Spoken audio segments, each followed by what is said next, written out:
I'm Alison, I'm in the final year of my PhD, and my talk's going to be on residential electricity grid management. So if you imagine a typical residential housing estate, like the very accurate portrayal I have on the slide here, the day-to-day operation of an electricity grid for a housing estate like this hasn't changed very much since the networks were originally designed.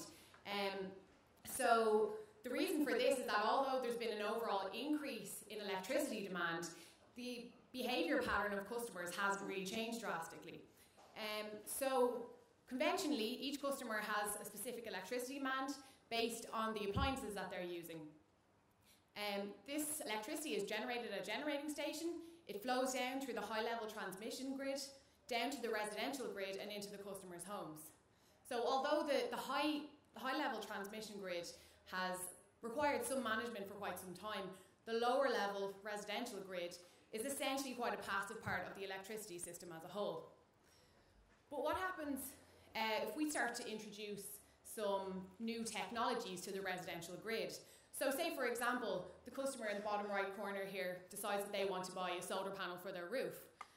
They might need as much electricity at certain times of the day. Or what if the two customers here invest in small-scale wind turbines?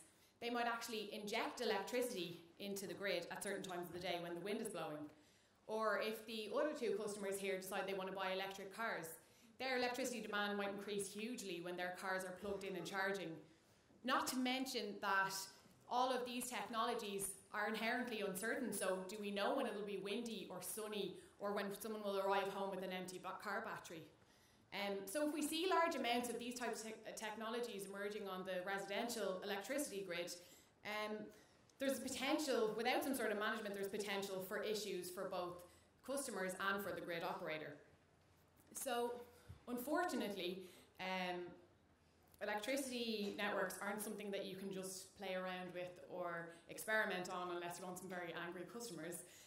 So what my work for my PhD does is I create accurate computer models of these residential electricity grids and models of the technologies that they might experience in the future.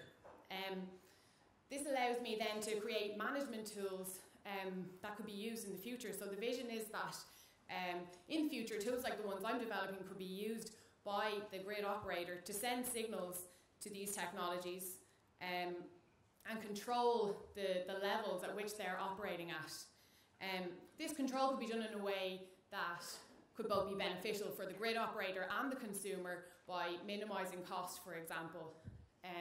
So what my work hopes to do is to be able to integrate these new types of technologies into the residential grid in a way that means everything will be operated safely and ensures that customers will be kept happy.